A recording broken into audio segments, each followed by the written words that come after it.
Utah has a child abuse problem. Participants at a Prevent Child Abuse conference heard that the state ranks 8th in child abuse and 1st in sex abuse of children. These kids are not for sale, and more than that, you cannot touch our kids without consequences. And if you're someone who is a hotel or advocating or helping or in some way supporting this, I don't care what position you hold, we are coming after you. We're not afraid of you. You need to be afraid of us. Because today is the day we rise up. Today is the day they need to be afraid of us. And I'm telling you, wherever you're watching from, you better stop now or we will catch you. See, you guys? It's not just a few of us sitting in chairs. It's not just a few of us. There's an army rising up. There's an army here and says, not our kids, not our children, not on our watch, and we will fight back. You have to be afraid of us. See this? See this army? Yes. Not anymore. I'm so proud of you guys for being here. So today marks the day, August 17th. We put you on notice. You're no longer allowed to run free without consequences in Jesus' name. Amen.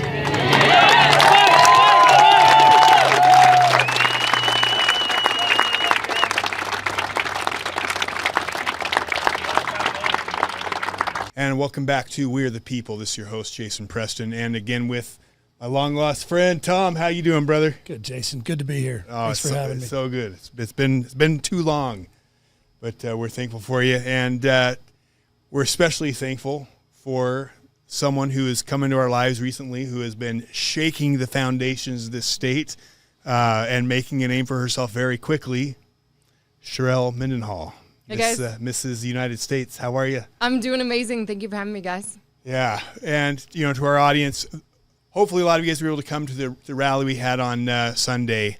And those of you who were there or who have watched it and saw or heard Charerelle speak, well, she brought some thunder. She brought the Spirit of God into this state. And anyways, we were just super excited about that. The whole rally was amazing. Mike Glover just was lights out, calling the men to stand up and reminding us that we are actually in war. We are fighting a war for the soul of this nation and for the children, the countless children who are being abused. And the word he used is that we are engaged in unconventional warfare. I think people think of warfare as just kinetic, but before kinetic comes unconventional warfare, and they have been waging unconventional warfare on us for generations.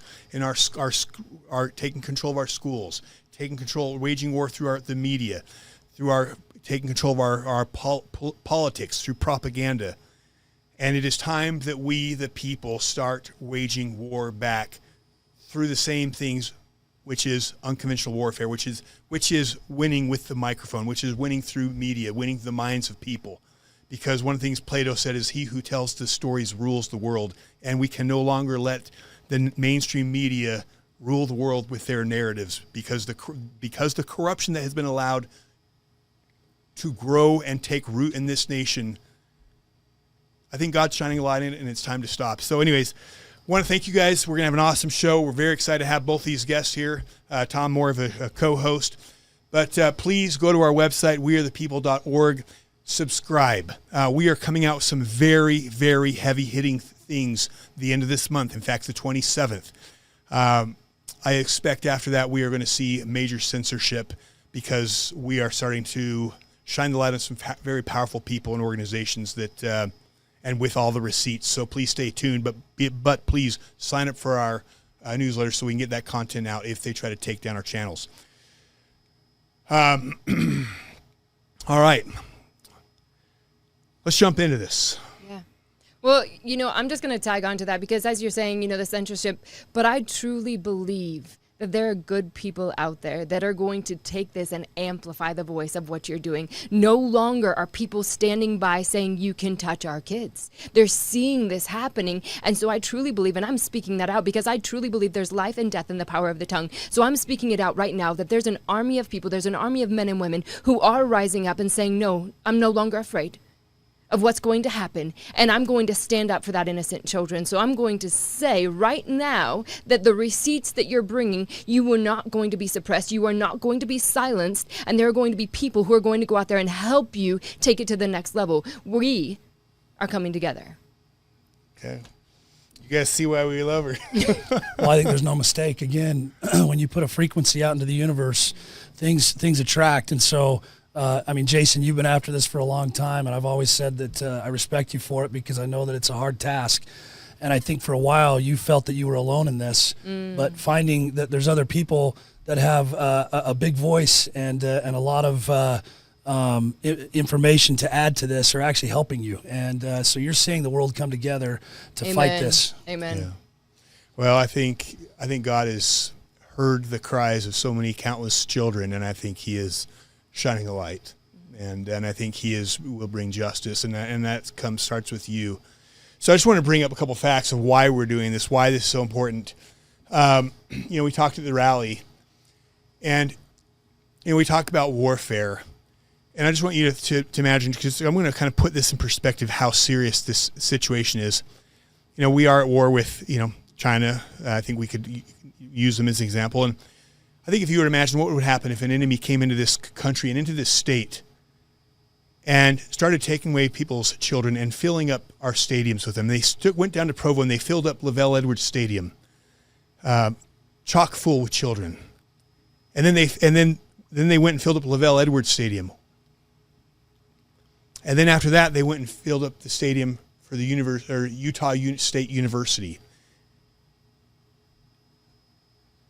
All three stadiums, if they had those filled, and then you find out that they start to abuse those children in the ways that would be just hard for us to wrap our minds around. And I really say this to the men, but also the women. What would you do? What would you be willing to do to protect those children from that sexual abuse? And I want you to think about that, because I'm going to read some statistics here. Utah shamefully ranks first in the nation for child sex abuse. That comes from the 2025 sex offense study by the Fitch Law Firm. There was an article out in KSL in 2015 also ranking us first in the country for child sex abuse. The Utah Women in Leadership Project and Behavioral Risk Factor Surveillance System data show 1 in 7 children will experience sexual abuse. That's roughly 136,000 kids. And that's just what's reported. The true number, hidden by fear and silence, is even higher. So how many kids is 136,000? Picture every seat in BYU's Lavelle Edwards Stadium holding 62,000 people. Then pack Rice-Eccles Stadium with 51,000 more. Add Utah's Maverick Stadium with 25,000 seats. That's 139 souls, barely enough to hold the reported victims, with thousands more we'll never know about. This isn't just a statistic. It's our kids, our future, betrayed by a system meant to protect them. It is time for us to demand accountability, and it's time to demand it now. And I think the thing that's easy is us to think of these people as numbers, and that is why we do this show. If you listen to some of the survivors that we bring on, their lives are destroyed. Mary Beth talks about how that man who came and checked her out of her classroom every Sunday and walked her down the hall and raped her, murdered that little girl, murdered her future, destroyed her identity. And for me, the reason this is so important, and it continues to grow in importance, is we have talked to now this year countless victims of this abuse. People who have gone looking for help in our justice system and not found help. People who have gone looking for help through bishops. And when the systems that are designed to protect these children are failing them, whose responsibility is it to stand and fight? And I believe that is the people. And when you look at the problems, Tom, you're familiar with the bill from Todd Weiler. Why don't you share, again, because you think our legislators, their job is to represent us. Tom, talk about Todd Weiler. Well, the crux is that not just Todd, but I believe there's multiple within the Senate and the House here in Utah that are protecting the offenders. They're protecting these sexual predators. I know there are 3 that live within a quarter-mile radius of my house. And we talk about it as neighbors, and so we're aware of it. I want people to know that if there's an offense that's happened, that should carry with them their entire life. Let the justice system take care of how long they're in jail and that type of thing. But you want to take this off after a certain amount of years so they can go do it again?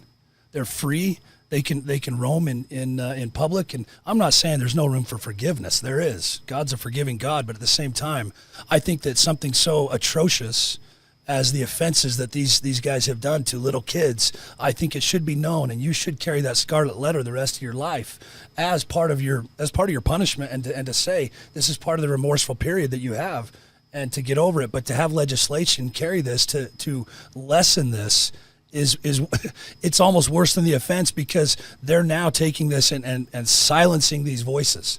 And to us in the state of Utah, this should be very concerning. Yeah, when we are the number 1 state and we have legislators minimizing the penalties, and then just what's come out recently with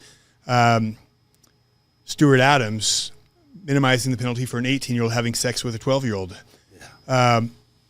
And we're going to do a whole show on that to dig into that, because you got the media and you got a lot of the Republicans trying to run cover for him. But I will tell you this: the more you dig into that, the uglier this gets. And I will say this. This is something that the state does not want us to look at, because I promise you, the more layers you pull off, the uglier this gets. There's a reason. When you are ranked in the first of the country for something, there are things systematically wrong. And there are people in power that do not want to be what is beneath that to be exposed. And I promise you, once people start looking, the truth is hard to find. Charerelle, did you know the statistic on these? Because it seems like all the legislation we're talking about here, from Stuart Adams, Todd Weiler, is about protecting perpetrators. Yeah. Are you familiar with the statistics on how many children a perpetrator statistic on average will abuse? Yeah, I am. Will you tell us about that? Yeah, I will, but I want to kind of go back to what you're saying just for a moment, because I truly believe that sometimes some of these things feel overwhelming. And there's a few of us who love going down these rabbit holes and finding out the layers and finding out the more, but some people can't digest it. So what they need is a group of people who are reliable. They used to be media, who are reliable, who can convey, listen, I've done my due diligence. This is the layer. This is what it is. And this is the bottom line, that they're saying they're going to reduce the sentence down to this time frame for those who are having sex with our children, and it's not okay. So we're just going to break that down. That's one layer right there. We're just going to say it's not okay. So number 2, what do we do about it? So it's not something that's overwhelming that we cannot fight, because a lot of times that's what happens, and that's why mentally we break down, is because we feel we can't do anything. So what we can do in that scenario right now is to fight this specific bill. How many signatures do you guys need? Well, our goal, so and we haven't mentioned this yet, but one of the demands we made, and we're going to be talking about that today, is we want Stuart Adams, the president of the Senate, to either resign or step down from his role as the president. We want that the bill overturned, the part relating to the sexual abuse that is protecting. SB 213. Yes. And then we want legislation that prevents future conflicts of interest. And so our goal is to use the rally we had on Sunday as the spark that ignites a movement of the people standing up and reclaiming their power by demanding these things. Yeah. And what our goal is to get 10,000 signatures. When we have 10,000 signatures, we will then return to the steps of the Capitol, not in the hundreds, but in the thousands, and demand accountability. And so what I like to do is I like to break that down. So once you said that, I'm a numbers person. I love numbers, and I like things that are digestible. So ownership. If 300 people, say the amount of people that were there yesterday, if 300 people took one day, got 50 signatures, 10,000's done. Wow. Hey, Sharelle, for the listeners, when you say we need a reliable group of people, who? Yeah, absolutely. And so one of the things that we need to do is do our due diligence and just vet the individuals. So right here, right now, you actually can see that we are sitting here and exposing at whatever cost. You guys are in the middle of a lawsuit because you're trying to help children. You're exposing things that have been going on in this state that are absolutely abhorrent. Why in the world would any human in my right mind want to stop you from protecting kids? And so when you see those individuals standing up, nobody's perfect. Let me just put that out there. Absolutely no one is perfect. But when I'm talking about the right people, I'm talking about the ones who are taking a specific issue on and actually putting action behind it. We can actually see that there's movement, there's action. There's a lot of people who like to virtue signal.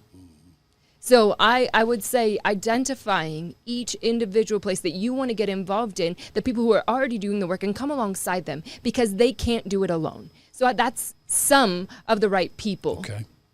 Yeah, and you're in the right state for virtue signaling.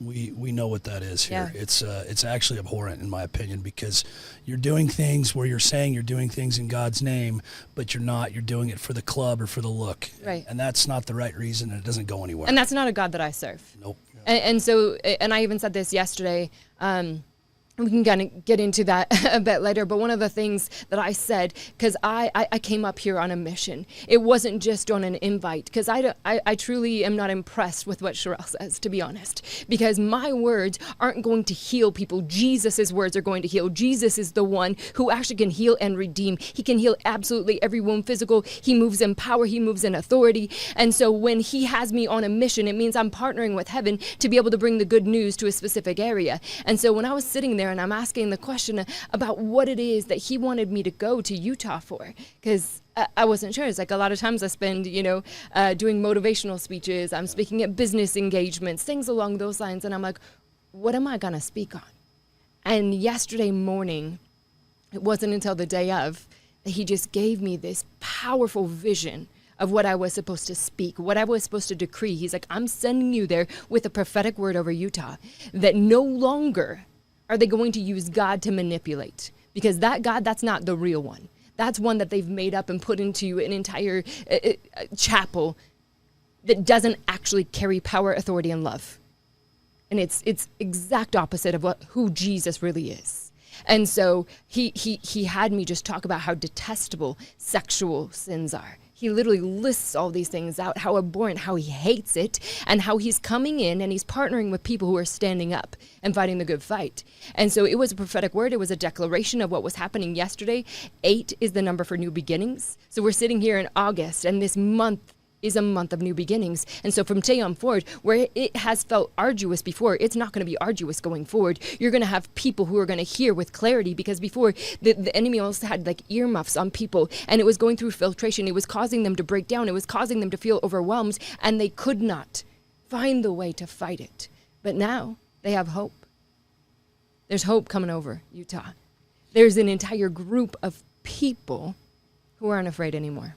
Can I say that it's very refreshing to hear the way that you speak, because in Utah, even with all the religious background and spirituality, people are afraid to speak about God. Yeah. They're afraid to speak about Jesus. Would you say that's right? At least in I would that say fashion? we have become a state of teddy bear, soft Christians. You're right. So your delivery of this, I mean, you probably don't know this, but where we're from, if I go to the South, people speak like that. They love Jesus. Yeah. It's spoken everywhere, right? But here in Utah, we're very quiet about it. Well, self-conscious, so I love that. almost self-conscious. Yes. I'm in Las Vegas. I think a good thing You've got some work. I think Utah has become almost like, because it has such a strong religious background, I think it's become almost like, starting with the Olympics, like very like, oh, we don't want to be too preachy. We don't want to be so...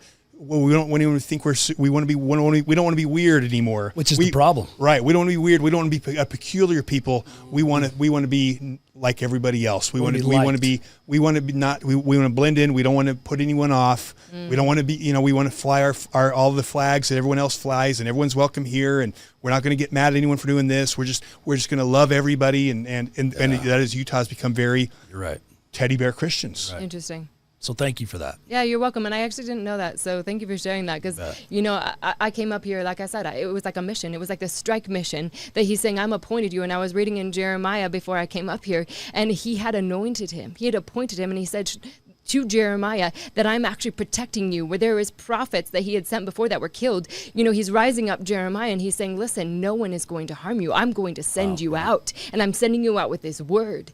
And so it was the first time ever I felt God doing that with me. I've done, again, like I said, I've gone multiple places, gone to all kinds of different schools, this, that, but it was so powerful how he set me on a mission to come up here to Utah, and that there's some fun that's about to happen. And that's literally what I want people to see, because my response was excited, and most people would think that sounds a bit crazy. You're excited to go speak at something that has to do with child abuse?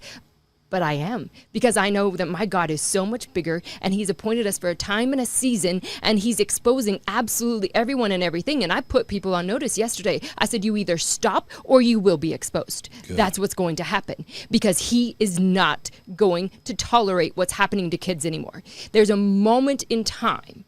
It says for an appointed time and appointed season, he himself is going to come in. And in Isaiah, it says he watches over his word to ensure that it establishes what he sent it out to do. And so I am so excited because I got to come up and partner with you guys. You guys already paved the way. You guys did the hard part, but we're now going into the fun part where we get to have victory after victory and victory. And it says that we go from glory to glory. So you guys are about to walk in something that is just going to blow your mind, because everything you've been fighting for, your kids are going to be protected. They're going to rule. They're going to reign. They're going to walk in a fresh freedom from now forward. Charerelle, this is like David and Goliath. Okay, I just watched the story. There was like one series that just started, first part, but it highlighted that David wasn't afraid to do anything, knowing, not guessing, not assuming, but knowing God was with him. Yes, exactly. And that's how he got where he was. Correct. Because he was the one that stood up, and he was the smallest among them. Thank you. But yet, with God, yes. It's like that picture of the little cub lion with the big lion, the dad behind him, and he's roaring, and whatever's back there is afraid. Yes. If we would do that part, we can win anything that's righteous. Anything. Yes. We've made the enemy so big and our God small. Yep. Because we're like, man, we're seeing all this bad, and it feels overwhelming. It's like, guess what? My God is so much bigger. And if you actually read the word, every single space, there's no epic battle that ensues between God and the enemy. He literally threw him out. Yeah. There was no fight. He threw him out. And now our only part is to invoke what he's called us to invoke, is the power and authority that he's given us. And that's how we walk. And that's how we walk like David. Yeah. So, one of the things I loved about Charerelle is, we'll play part of the rally, especially where she spoke. But when she was done, I had several people say, I misjudged her. I thought we were going to hear, Miss United States, someone who's here just to talking points, who's shallow, and there was a part when you were finished speaking, and we probably didn't get on video, where you had a young woman in your arms, sobbing in tears, because you heard her, you felt her, and she felt seen. Her name's Mel. And I made her promise me to message after the rally, because I said, when she's ready, I'm there. And at that moment, I gave her my phone number. And she texted me yesterday. And I think it was her mom. Her mom took a picture of us hugging. And she posted it up. And she said that we're repealing SB 213. And she's a young woman. She's, I don't know, maybe 20s, early, like maybe. If even, yeah, 17 to 20. She's beautiful. And so, if it was just for her, this trip up here was worth it. See, I think that's the thing, is when you get to know these individual stories, these 3 football fields are filled with individuals that have stories. And when you hear their stories, when they come to you and they say, Jason, we found no justice in the justice system. There's no one here fighting for us. Nobody is fighting for us. I mean, how do you, and when you hear their stories, how do you not fight? And, and that's what we need to realize. We're fighting for individuals whose lives have been destroyed, who can never be put back together again. and who are looking for help. And I want to just share this because I just so thankful for you. And you can see what a powerful woman she is. And that was the thing people said, I had no idea. Like people were floored by the power and the spirit flowing from you. Would you mind sharing, because I don't think we even gave a proper introduction.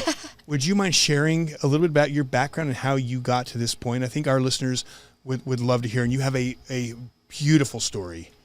Oh, yeah. So kind of my involvement in the human trafficking side was actually kind of the portal here to why I'm actually here today. And I was in Los Angeles and Las Vegas doing just modeling events, and I've always had just the heart for philanthropy. And someone invited me to come model at a clothing thing to raise funds against human trafficking, because she was an individual. And I'm backstage with these clothes on, and I start hearing this story of a 13-year-old who was kidnapped from France, and her story of being drugged to the point of a submission so that way they could keep her hidden. She was kidnapped. And so I'm hearing this and I'm sobbing backstage. And I was like, how the frick am I supposed to walk out on a runway while I just have tears just streaming down my face? And then, you know how things just kind of start finding you. So within my church in Los Angeles, someone came up to me and said, hey, we're beginning this foundation, this organization that is partnering with the Body Village, BADHI, this Body Village, because they're selling kids as young as 2 years of age. The government's turning their back on them. And what we're doing is we're going in and we're building these buildings and we're rescuing these kids and we're teaching them a trade, whether it was sewing or anything with their hands, to teach them a trade to get them out of sex trafficking. And so I joined them there. And then, you know, at a later date, I had my sister go missing. And anyone who lives in a space, well, first off, having someone die is hard enough. But when you have someone go missing, everything changes. Because your entire family, you would think it would cause you to be closer, but in reality, it caused us to almost implode. Because everyone had different ideas of where we were, where she was, or what we should do. And it was one of the most ridiculously hard things on my family I can possibly describe. And so at year 4, because we found out she was missing, they found her purse a block from where she was last seen, and then silence. Where did this take place? Missoula, Montana. You were living in Missoula? No, Or that's where this is she my went sister. missing from? Yeah, my sister was living there. She was living there. She in was Missoula. living there. And how old? She was my age. She was 40. Wow. She was my age. This isn't just young girls. Nope. Yeah. Nope. And so when we heard that, and so for 4 years, nothing, absolutely nothing. You know, we had the detective calling us up and saying, hey, you know, we need to take a blood test. Hey, we need to send out cadaver dogs. You know, those are the calls we were getting. We weren't getting anything else. And so at year 4, and I put it out on social media, I said, God, I'm asking you for answers this year because it's tearing my family apart. She had 4 kids. And I put it out there. And we had some good friends who had media. They started putting it, got millions of views on YouTube. And all of a sudden, we get a call. And they said they think they found her pants on a riverbank. But they couldn't be certain. So we all go up there. We organize some people to search for her. And I'll make this story super short for this purpose. But in essence, they confirmed it was her pants. We think we found her shirt while we were dredging. And then just 20 yards up from where we were searching a couple months later, they found a body. They were able to extract DNA. And we found out 13 days shy of that year mark when I asked God for answers. We found out it was my sister. And so, for me, I've always said I'm going to honor her. I'm going to fight because no one should have that feeling of having a family member missing, ever. Not even for a day, let alone almost 5 years. And it's congruent with human trafficking and child abuse. A lot of this is the grooming, and then once they're done, they actually put them into human trafficking once they've abused them themselves. Yeah. And so just the whole entire thing, when it comes to kids, when it comes to abuse, it is absolutely egregious to me. And so while I have breath in my lungs, no matter what I'm doing in life, I will be fighting this fight. Thank you for sharing that. That's powerful. Yeah. Well, I will say this. When we found out what happened with Stuart Adams, the legislation that got passed to protect one of his relatives who was involved in having sex with a 13-year-old child, we knew that we had to act. Yeah. And, we knew that change, this is something important for our listeners to know, is sometimes think how when you think about the odds that we're against, and sometimes it does feel insurmountable. But one of the things we know is statistically, the people have never failed to overthrow any government, any tyranny, when 3% of the population stand peacefully in defiance. And so that is the reason we do these podcasts. We don't do the podcast to do podcasts. We do the podcast to wake the people up to the corruption and encourage them to stand and take their power back. And so we knew we needed to get people to stand at the Capitol. We need to put that pressure on our representatives. And so it was like, well, how do we get the people to rally? How can we get the people to show up? It should be enough for something so significant as that we have representatives protecting perpetrators. But the first person that is actually Nelson, who we did the water show with, who's a mutual friend of ours. And I said, Nelson, who do you know? I need to get a name out here to help draw a crowd. And he said, well, how about Miss United States? And I said, well, that's awesome. That was on a Sunday. That was Sunday night, a week away from the rally. And I said, and he sent me your number. So I texted, and I was like, it's a long shot.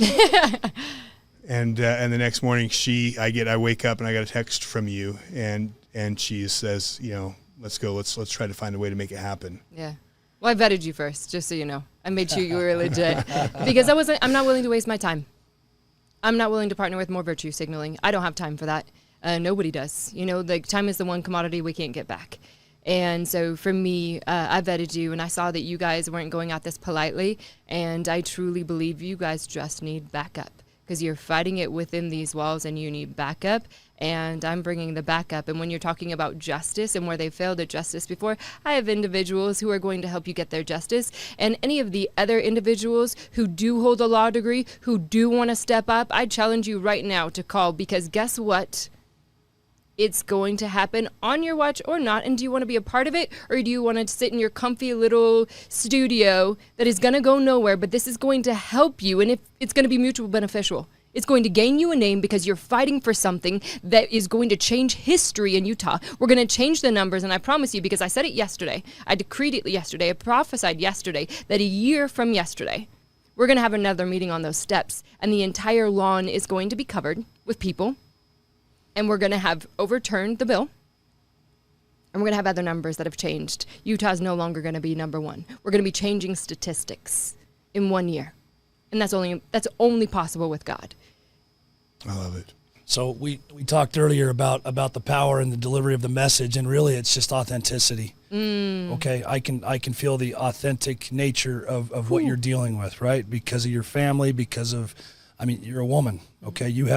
It's different than guys, all right? Women have this amazing draw from heaven, if you want to call it that. But Jason mentioned something earlier. He said that we can't sit idly anymore, and a lot of people see this and turn a blind eye.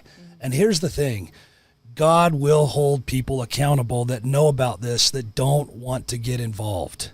He will spew you out of his mouth if you are lukewarm. Okay? For those that don't know, that's ignorance or whatever. But once you know, once you see this, everybody has a family member, a friend, an acquaintance, somebody that has been abused or that is the abuser. Yep. And they don't know it. You mentioned, a while ago, you can throw a rock here in the state of Utah from your home and probably hit a perpetrator. Right. Okay? And that's what I don't love about the religious part of I don't care if it's Catholic, if it's Mormon, if it's whatever. They use that where they're Jekyll and Hyde. Yeah. And they hide behind the guise of God, of religion, and those types of things, and they're in leadership. Yeah. Okay, so they have a power role Yep. for these young ladies, and the young ladies look at it and say, "Well, he's my authority. Yeah. I should be okay. How do I come forward?" And then this gets buried. Yeah. And there's systems here that are completely broken Yep. for these young kids, and it's not just the young ladies; it's boys too. Right. Oh, Right? yeah. And We saw that yesterday. Your sister, she's a grown woman. Yep. These are things I always tell my wife and daughter. I'm so grateful I don't have more daughters for that reason, seriously, because I'm so worried about them, know. Yeah. and they're beautiful. Yeah. And it's and so I always tell them, be aware, be cautious, park in certain areas. And I hate that I have to even say that. Right. But it happens. Yep. And you don't know it until it happens to you or someone close to you. So again, my message is for those that are sitting on the sidelines and you think that you're doing something just by being aware of it. Inaction is not good, and God will hold you accountable. And even for myself, I need to do more. And that's why I'm here today. Jason called me an hour before this, and I was literally on my way to the gym with my wife, and it's so important to be with her. And I said, honey, I've got to go do a podcast because I know what it is, and I think I can hopefully add something to that. So I dropped it and came. So I will do more. Yeah. And I recently have been on a mission. I'm sorry, I'm on a little soapbox here, but I've recently been on a mission to work on myself, to work on my mind, to better myself, because I know that I have power within who I am and the gifts that God has given me. Amen. And I don't know why I'm sitting as silent as I am. Even though I'm out there, I can do more. Yeah. I can be better. You're a general. I've always known that about you. So that's my mission, is to help people understand this and really to lead by example. And so I'm just grateful that I have the opportunity as well. I'm honored to be involved with you and this part, because guys, lives are going to change. People are going to be healed. And that's the declaration, and I'm standing with you on that. Thank you. And one of the things I love about you guys and Mike Glover is there's a very powerful quote: politics is downstream from culture. And by the way, I am so over the left-right narrative. This is not left is the bad guys, right is the good guys. I mean, you look at the perpetrators in this state, it is mostly right. It is Republicans. You think that evil follows party lines and corruption follows party lines. That is ridiculous. Thank you. This is no longer a battle of right versus left. This is the battle of light versus dark. It's evil. I'm not even going to call it dark. It's straight evil. Especially when you start to look at some of the content we put out there, where it is literally people worshiping Satan. But this is a battle of light and dark, good versus evil. And I will tell you, Charerelle, as you spend more time in the state, you were going to meet, and you met some of the people yesterday, the most incredible people filled with light and love and power. And one of the things I have to ask myself is in the heat of this battle of light and dark, how is it this state that fundamentally our principles and values tell us, and our scripture tells us that the Constitution is inspired by God, and that in the last days there would be secret combinations and conspiracies seeking to overthrow the power of all nations and people. And how is it this state is on the sidelines and has their head in the sand, thinking all's well in the signs, there's no problems, and so asleep? And obviously a big part of it's the media, and I think our leadership in general has done a very good job, lulling people to feel like, just focus on being cupcake Christians and, don't need to stand and fight. But I believe that change starts with culture. And the left, I hate using the left, but the left, if we want to use that analogy, does that. They make it cool to stand up. Look at the No Kings protest, right? Like it was cool to be there. Yeah. I believe, and this is where I'm going to start calling out to more people like you guys, people in culture, people who have clout, people who have influence. You are sent this time not just to have influence, not just to have a crown on your head or to be on social media. If you've been given that gift, use it to lead. You take a stand. You put out a post about child abuse, because those of you who have that influence, God has given you a position of authority to stand and fight and be a leader. And you don't have to be perfect. I mean, hell, look at me and my wife. We are far from perfect. But God knows we will fight for him. He knows we will fight this fight despite our imperfections. And so I really just call all of you to stand and vocally be proud to stand against something. Look, I get maybe election integrity or all these other areas of corruption in our government may not be your bag, but fighting for children. And if you need motivation or you need someone to listen to or someone to fight for, she's got her sister. I could go through 4 or 5 people in my own family that have been abused. But watch our show. Go watch about Mary Beth. Go listen to some of the amazing, amazing stories of women whose lives and men whose lives have been destroyed by this, and take a stand like Sharelle to fight for them. Mm-hmm. Sharelle, tell us how you've been given this title of Miss United States. How has that helped you be a voice for God? Ooh, well. I want to go to. I'm gonna answer that, but I do have to say one thing. Go wherever you want. You're the star of the show. You do whatever you want. Well, something that you were just saying just about Utah and how they're on the sidelines is look at history. Look at the point where Jesus came. Who did Jesus address very harshly? Scribes and Pharisees. All the religious people. All the leaders. He didn't deal kindly with them.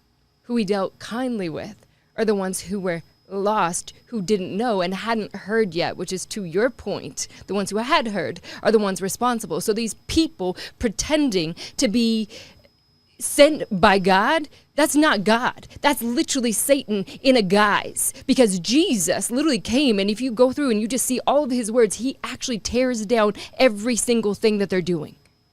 And he says how horrible and abhorrent it is. You're doing this to feel and pretend that you're doing this for God, when in reality you are so far from him. And that is how foundationally a religious state, because it's religious, it's not based on faith, it's not based on Jesus, it's based on religion, it's based on rules, it's based on do's and don'ts, versus being filled with the Spirit of God, because Jesus came and said, I'm seeing fault with this old law and I'm giving you a new commandment. I mean, that's a pattern you see in God's church. Yeah. It starts out humble, righteous, meek, but as God blesses them, they become prideful, and soon they become more worried about what the world thinks and what they wear and their clothing, and following the letters of the law versus bringing the spiritual connection with God himself. Yeah. This reminds me of something, and people think that this is something that's fairly new.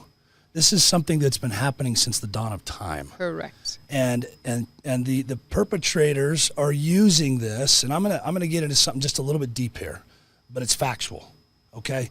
Satan uses this to groom people to do what he wants them to do. Yeah. Okay? Let's talk about it's Hollywood. It's politics. It's business guys. It's whatever. Okay? You want to get somewhere. 7 mountains of influence. Yeah, there's actually a show called King Arthur, and I like to use this as an analogy. Great. We were talking about it the other day. I don't know if you've seen it with Jude Law and Christian Bale, and the evil king Jude Law has to sacrifice his daughters, his wife, to the underbelly. There's some Ursula-looking creature down in the underbelly of this castle, and he grows more powerful. Yeah. You guys, this is actually stuff that happens where if they do this to these kids, they grow more powerful. They get what they want within the world, because that's how Satan operates. The funny thing is, or not funny, but the thing is it works the same way with good. If you actually will sacrifice your time, your talents, your energies, give back. So good. God blesses you the same way. He does. To combat this. Yes, he actually commands a blessing on you. I love that you bring that up, because it even says that Jesus grew in favor with God and man. Yes. So you actually bring up such a beautiful point. You grow in favor, and it's not works itself, but it's knowing that you're doing the works of God, that he's called you to do. It's not just doing it for him, but when he's called you to do it, when he's moved you. So it's something super powerful to be obedient, because then it means he actually commands a blessing on you. And it's in Deuteronomy, if you want to look it up, guys. I'm so excited to be here, you guys. And I think one of the biggest things, and if I could share one piece of information before we walked away today, it's the fact that you do have the power. It doesn't mean I'm a nobody. Just like David, I'm a nobody from nowhere who said, I will stand up. I will listen to what you're doing, God, and I will say yes to be used in all of my life. And it's not just for me. And trust me, I have a beautiful, wonderful life because I'm married to an incredible husband who does not suppress me, who doesn't put me in a corner, but we are a beautiful unit. He does his roles, I do my role, and together God has put us together for such a time as this. And so what I'm challenging you to do today is to use your voice. Because one voice, like you said, 3%. There's not 3% of leaders out there with crowns on their heads, you guys. There is 3% of citizens that need to rise up and say, not on my watch. And yesterday I talked to several of you, and one of them said, I'm no longer afraid. This is the first time I've been here. I'm not going to name your name, but I looked right in your eyes and I could tell, and you had joy on your face because you were no longer afraid. And that's who Jesus is. He brings you hope. And he says that if you say yes, I will go with you. So that's simple yes. And so if you're a lawyer listening to this, I challenge you to call right now. If you have a friend who's a lawyer, I want you to get them to watch this, because guess what? The justice system is going to hear us, and it's going to be on a national stage, and anything that Utah tries to suppress, we will expose. I love it. Do you have a message to our representatives? Oh, hi guys. And by the way, I love this woman. She's amazing. Because funny thing is, when we were running for Congress here in 2022, she was in Nevada running for the Senate. Yes. Same year. Yeah. So she understands the political world and the problem with trafficking and child abuse as well. So yes. So to our representatives, what message would you have to them? To the representatives, reverse course right now, or you will be on the wrong side of history. And not just the wrong side of history, you will never hold an elected seat again. Reverse course now. Get involved. I don't care if you have to publicly come out there and say, listen, this is my bad. I didn't have someone read all the way through this. I did vote because it's an omnibus bill, which I believe we need to get rid of omnibus bills in general, single issue, plain English. We can vote on it in one day and get it passed. And that way we don't have these layers that are being passed under some weird guise. You guys, this is ridiculous. We are adults. We can think outside of this stupid process that has been gone on for history, and we need to end it now. So start changing legislation. But my message to you is reverse course now, or you will no longer be holding seat on the next election. I love it. I love it. Powerful. Who was the gal up there that was reading the bill?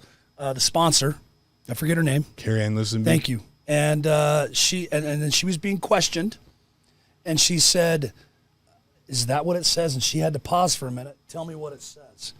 She said, "I didn't know that this was in the bill, and that's what it meant." They were literally bamboozling her. Yeah. Unbelievable. Yeah, Utah, get it right. Let's go. Yeah.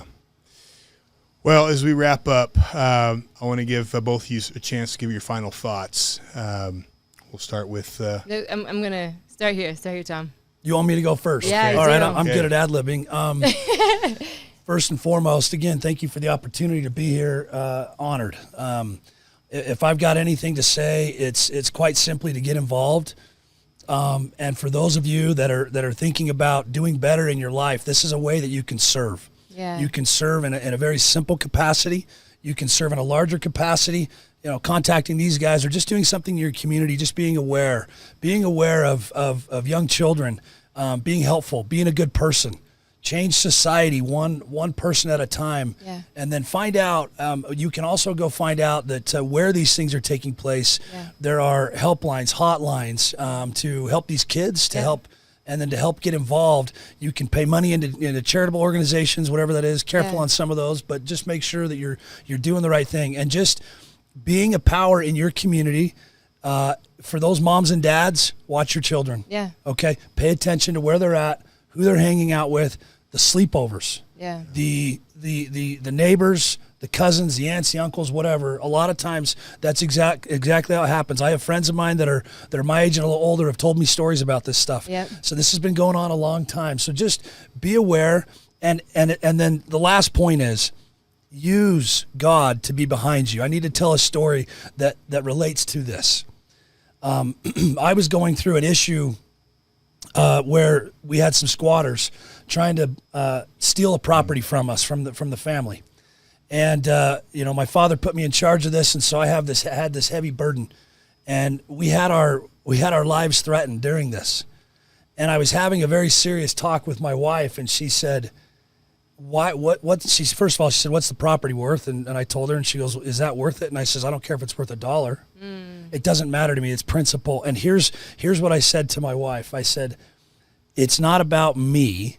I understand that I'm doing the right thing and that God is behind me, and my God is greater than theirs. Amen. And so I have no fear. I have faith that God will stand behind me, and I can do this. And it was so freeing once I said those words and actually believed it. Yeah. I was authentic with my faith in God that he would stand behind me in this, and everything worked out. A David moment. And it's actually been very freeing for us. And there was an individual that was involved in this that was trapped within this organization that we were able to free, and she could literally go back to her family. Yeah. I mean, it was a whole story, and there were so many things that were wrapped into this. It's the same way. If you believe that God is behind you, literally, that he will help you conquer mountains. Romans 8:31. If God is for you, who can be against you? Yes. Thank you. I love it. Thank you, brother. Sharelle? Oh, my final words. I actually wrote some notes because I wanted to make sure that I said it. So one of the things that I spoke yesterday was actually about Gideon. And it was the army of Gideon of 300 individuals who overthrew a massive, treacherous army with 300 people. And so I just want to challenge you guys right now to get involved. And I'm not saying ambiguously. I'm saying you right now go to wearethepeople.org and you get involved, meaning you sign up, you sign the petition, you let them know, whether it's on social media, follow them on social media, saying I'm one of that 3%. I want you to answer the call. That's number one. Number two, if you are someone who wants justice, reach out to them. And if you don't feel comfortable, by all means, reach out to me. My name is Sharelle Mendenhall, and I will direct you, because sometimes the hotlines, it just feels like you're not heard and you're going to get thrown into the sea. I will hear you, and I will direct you to the right people that I trust with everything that I am. That's number two. And number three, I want to say thank you. There were some really incredibly brave people there yesterday. Not only that had their own stories, but people were standing alongside that have gone into jail because they're fighting this fight, or people that previously were paralyzed in fear. And I am so proud of you. I'm so excited to fight this fight with you. I'm not coming up and disappearing. I said it yesterday from the steps that in 1 year, we're going to have an army out there and it's going to be absolutely beautiful. And no longer are these crazy social issues in another space the things that are going to be proud to be standing up for. But in the history books, in 2026, on August 17th, we are going to show the world that Utah is no longer a statistic and their kids are no longer up to be abused without recourse. I love it. Thank you. And I believe that's going to be an election year. And I think our representatives should take note, because we are not going away. We've had billboards in the past. We will be putting billboards up again. And those billboards are going to let the public know that we have representatives that are supporting pedophiles. Yeah. So guys, with that, write a check to them. Write a check. I don't care if it's $1. I don't care if it's $5. I don't care if it's $500,000. They need the support. They're not doing this for their own gain. Write them a check. Write them a check. Thank you, Sharelle. But we will put billboards up. And one by one, each representative is going to have to make a choice. Are we going to hold our ground in our friendship with Stuart Adams and Todd Weiler, who are putting out legislation that protects pedophiles, or are we going to stand with the people? And I echo Sharelle's statement. It's time for each of you to decide what side of history you're going to be standing on, because we, the people, are watching. And what we're really watching for is who will be the ones to stand first, who will wait before they test the water to do the right thing. And we will remember that, just like we remembered with Dr. Kirk Moore, when we, the people, stood and we fought and we demanded accountability. And I will give credit again to Mike Schultz, who was the first rep. Also, Carrie Ann Lesenby stood on the steps that day defending him, as did Trevor Lee. We took note federally. Marjorie Taylor Greene was the first one to stand. She didn't wait to test the water. And then a couple days later, Thomas Massey. And then once the people had the victory, once we won, it was so funny to hear from so many reps, oh, yeah, I was in the background working on that. Oh, yeah, I was in the background. Oh, I was doing, and all the reps tried to take credit. We remember. We don't forget. And this is a case that this is a hill I will die on. This is a hill many of us will die on. And this is a hill you do not want to be on the wrong side of. So to our listeners, our viewers, to the people, what an awesome time to be alive. Yeah, it is. You know, this is a modern day, you know, Esther. You know, she was sent for such a time as this. I have had a chance to get to know her a little bit better. She is a woman of faith. She is a woman of principle first and foremost. Her value doesn't lie in the way she looks. Her value lies in the fight she gives for this cause. And I will tell you this, we waste so much of our time going to the gym. You know, I mean, both of us love going to the gym. And, you know, the gym. We all love going to the gym. You know, bodybuilding. But I will tell you this, you don't see me out there posting photos of you know, my physique. Do you know why? Not that, and I don't not criticize anyone else, because to me, this is my value. I want to be known for fighting for something that matters. I want to be remembered as someone who made a difference. And this is what brings me happiness. And for those of you who are looking for meaning in your life, I don't know anything that will give you more meaning than standing and fighting for freedom, fighting for our children. And the beautiful thing is we're giving you a way to fight. And we not just giving you a way to fight, we need you to fight. Yeah. Go to our website, wearethepeople.org. Sign up under where it says volunteer. We will do two things. One, as this initiative effort rolls out, we will get you what you need and inform you how to get involved with taking that petition to your neighbors. Like she said, 300 people talk to 50 people. Yep. We're there. One day. Okay. Yeah. Let's get to 10,000. The other thing we're going to ask, we're going to mount. I happen to know Stuart Adams is feeling some immense pressure right now. Immense pressure. That pressure hasn't even begun. And we're going to ask you, we're going to send you, when you sign up on that link, we're going to send you a link to find your representatives. And I want you to put all of your representatives, you send a letter to every single one of your representatives demanding the same thing we're putting in the petition. You're going to send them directly an email demanding that Stuart Adams step down or resign, that this bill, SB 213, the portion in there allowing 18-year-olds to get away be overturned. We need to demand accountability. You start blasting these people. They start feeling the pressure from those, the true foundation of this government. It's not them, it's you. You are the foundation of this country. The buck stops with you. Yep. And when they see you rise up, that pressure will mount. And I promise you, they're going to have a choice to make. Do they stand with their neighbors or do they stand with the elite? And those that stand the elite will be removed, and because they are on the wrong side of history. So what a time to be alive. You know, What a blessing to have people like, you know, Charerelle standing here and committing to fight for this state. What a blessing to have people like, you know, Tom and Mike Glover and all of those of you who came and stood shoulder to shoulder with us in this war, because this is a war. Yeah. To all those who are listening, please share this. If you're not crazy about the content here, just talk to your neighbors. It doesn't need to be this. Film your own content. Share this with your neighbors. We must get this out, because this is why we're here. Yeah. We were not sent to this earth for such a time as this to sit by and wait for and depend on politicians and people in our church leaders to save us. Yeah. You were sent. You are the people that our founding fathers are referring to. And you, I can promise you, these children, these countless children that are being abused, are depending on you to stand and fight. So I ask you, I plead with you to stand and fight with us, because I can promise you, we already know how this ends. We know who wins, and it's God and it's his army. So thank you all. Yeah. Charerelle, God bless you. Yeah, thank you guys so much. You guys don't know the half of the power of her story, and I hope to have you back on again. Mm-hmm. And Tom, the world needs good men like you, and I appreciate your leadership. Thank you. So God bless you both. Thank you guys. See you soon. Thank you guys.